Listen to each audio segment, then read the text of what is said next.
이제 일본 과자 요 사진이 정의원 측이 직원 워크숍을 진행하면서 가진 술자리 모습인데 저는 뭐 직원 워크숍 하면서 술을 곁들여서 술자리 하는 것은 뭐 크게 문제가 되지 않는다라고 생각을 하는데 과연 저 쉼터가 할머니들을 위해서 제대로 쓰였느냐에 관련된 논란이 본질 아니겠어요? 그렇죠. 그러니까 저 워크숍에서 만약에 회의를 하고 어떻게 보면 수고했다라고 뭐 술 한잔 회식할 수는 있죠. 근데 보통 보면 어느 조직이든 간에 오해를 차단하기 위해서 보면은 회식을 사진을 올리는 것이 아니라 회의 사진을 올려놓죠, 보통은. 보통은 회의 사진 올려놓죠. 왜냐하면 저렇게 하게 되면 그렇지. 회의가 묻혀버리고 이렇게 지금 또 보세요. 술판 했다고 하잖아요, 술판. 근데 저기서는 실질적으로는 치열하게 논의가 됐을 수도 있는 거거든요. 분명히 말씀드립니다. 워크숍이었다. 그렇죠. 그래서 저는 이번에 보면 그 위안부 피해 할머니를 위한 이 정의연의 취지나 활동에 비해서 좀 운영상에서는 좀 주먹구구식이 되지 않았나 하는 아쉬움이 좀 있는 것이 이게 장소도 쉼터도 옮긴 부분이 사실은 모든 것은 사업을 하시게 되면 뭐 이렇게 모금에 대한 취지라든지 재원 마련 이런 것을 계획서상에 해서 이제 모금을 하게 되는데 장소도 물색하지 않고 쉼터를 위해서 모금부터 해버리니까 이런 오해 아닌 오해. 이제는 설명이 아니라 이제는 해명의 단계까지 와버렸거든요. 그래서 저는 빨리 당사자가 이제는 해명을 좀 해서 이것을 국민들이 납득하는 수준에까지 도달해야 된다는 거죠. 한일전이다. 아직까지 우리는 일본의 식민지다라는 취지의 글을 2017년까지 올렸다면 과연 일본 과자를 안주로 먹는 것이 좀 어색한 분이 있는 것 같아요. 그렇죠. 근데 그거는 좀 약간 가십거리지 이게 본질적인 건 아니다. 그렇군요. 이 펜션의 과연 이 쉼터의 진짜 목적에 대해서 일단은 윤미향 당선인 측의 해명이 추가적으로 필요하다는 의견을 주신 거죠. 그런가 하면 세 번째 논란. 이 펜션을 운영하는 운영 비중 상당수가 누군가에게 갔다라는 의혹과 논란입니다. 함께 보시죠. 부친에게 관리 맡기고 예산 70%를 인건비로 썼다. 논란의 정대협 안성쉼터 매년 2천만 원 가까운 예산이 투입됐습니다. 운영비로요. 그런데 이 중에 70%가 관리를 맡은 관리인에게 인건비로 배정이 되는데 그 관리인이 공교롭게도 윤미향 당선인의 부친이었다. 아버지. 2014년 1월부터 2018년 6월까지 월 120만 원. 2018년 7월부터 2020년 4월까지 50만 원. 그렇게 크게 비싼 돈은 아닙니다만 합해서 보면 총액이 7,580만 원이다라는 겁니다. 특히나 이 쉼터 운영이 잘 안 됐다라고 하면서 7,580만 원을 윤미향 당선인의 부친에게 배정하는 것이 과연 적절한가의 논란이 지금 일고 있는 상황이고요. 이에 대해서 정의원 측은요. 윤미향 당선인의 부친을 관리인으로 지정한 점 사려 깊지 못했다. 사과드린다라고 사과를 했습니다. 이게 첫 공식 사과 내용입니다. 그런데 문제는 얽히고 설킨 인맥입니다. 이 쉼터와 관련된 인맥들이 얽히고 설켜 있다는 겁니다. 부친뿐만이 아니라는 얘기죠. 함께 보시죠. 자, 이 부분에 대한 좀 자세한 설명을 오늘 이재명 기자가 상세하게 취재를 해오셨잖아요. 이게 어떻게 된 겁니까? 설명 좀 해주시죠. 아까 말씀드린 것처럼 이제 정의기억연대에서 쉼터가 필요하다고 해서 지정된 이제 10억을 받아서 이제 물색을 했다고 합니다.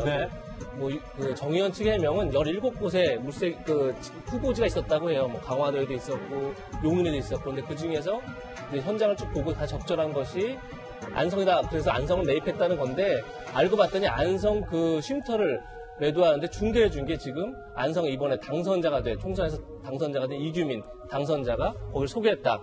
이규민 당선자는 당시에 이제 안성신문을 운영했었는데 안성신문을 운영하면서 본인이 정의원에서 쉼터가 필요하다 이런 얘기를 듣고 본인이 물색해 보니 좋은 부지가 있어서 거기를 이제 자신이 알려줬다 이렇게 얘기를 하고 있습니다. 근데 그 쉼터 그 집은 누구 것이었냐면 바로 이규민 당선자 같이 안성신문을 같이 운영했던 그 건설업자가 자신이 살려고 지은 집을 본인이 그 매도를 중개한 거죠. 그렇게 해서 알려졌다는 거고. 결국은 같이 안성신문을 운영하는 두 분이네요. 그렇죠.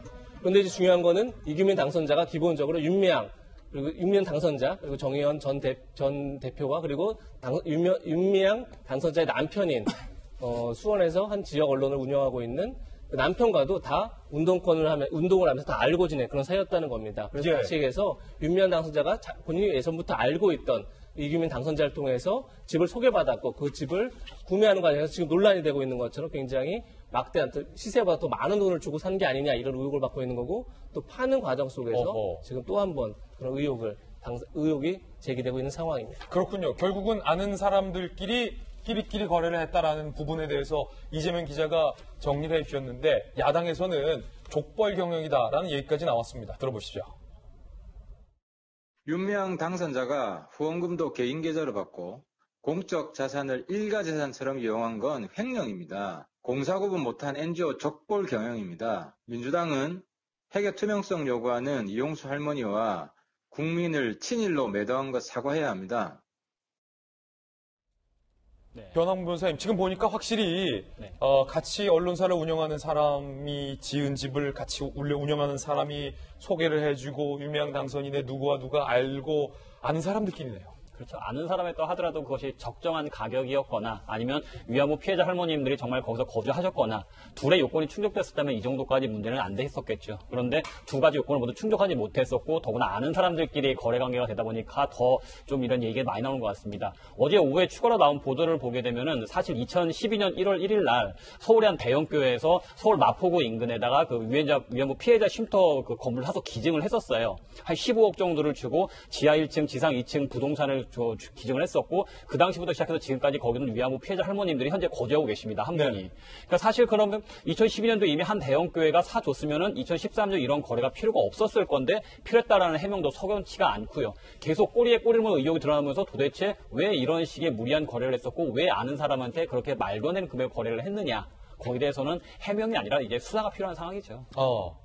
서부대. 네, 그러니까 또 민주당이 뭐 국민을 친일로 매도할 이유는 없는 것이고, 그러니까 정쟁으로 모으는 것은 분명히 아닌 건데, 좀 아쉬운 것은 이제 위안부 피해 할머니를 위해서 지금 활동하시는 분이 우리가 늘 이야기하듯이 피해자 중심주의잖아요. 그러면 저게 안성에서 하게 되면 할머니에게 한번 좀 의견을 물어봤었으면 그 단계까지만 갔었어도 이런 좀 불필요한 오해를 사지 않았을 것인데. 그러게요. 예, 그러니까 지금 이게 통상 상식적으로 생각해도 할머니 같은 경우는 거동이 불편하시잖아요. 그러면 제일 그 쉼터의 주거 요건 1순위는 교통이지 않습니까? 그럼 교통이 편한 뭐 조금 이제 KTX선이 있는 그 주변에 인근에 구했다든지 이러면은 그나마 조금 해명 아닌 해명이 될 텐데. 저 쉼터 주변에 역사는 없다. 예, 그러니까 가까운데. 저도 한번 지도를 한번 봤었는데 불편하죠, 사실은. 찾아가기가. 가시기에. 그러니까 할머니들이 찾아갈 수가 힘든 상황이 이 쉼터를 만들어 놓고 쉼터가 운영이 잘못됐다고 하면 그 누가 국민이 이해하겠냐는 거죠. 예. 저게 안성 시내에서 버스가 한 번 다니는데 그 한 번 버스를 타고도 500m 정도의 오르막을 올라가야 저 쉼터에 도착할 수 있다는 거예요. 그러니까 할머니들이 과연 그걸 어떻게 쓸 수 있었느냐라는 의문들이 생기는 거고, 사실은 지금 서부대 말씀 주셨지만 아쉬운 거는 2004년도에 이미 고인이 되신 신미자 할머니라는 분이 있는데 그 할머니가 이용수 할머니가 이번 건을 촉발시킨 이용수 할머니가 기자회견 했던 내용과 비슷한 식으로 성명을 발표했어요. 그때 당시 우리가 앵벌이냐라는 표현까지 써가면서 이런 식의 얘기를 했는데 그때부터 지금까지도 이게 고쳐지지 않고 여지껏 놨었다는 게 가장 큰 문제 같아요. 예.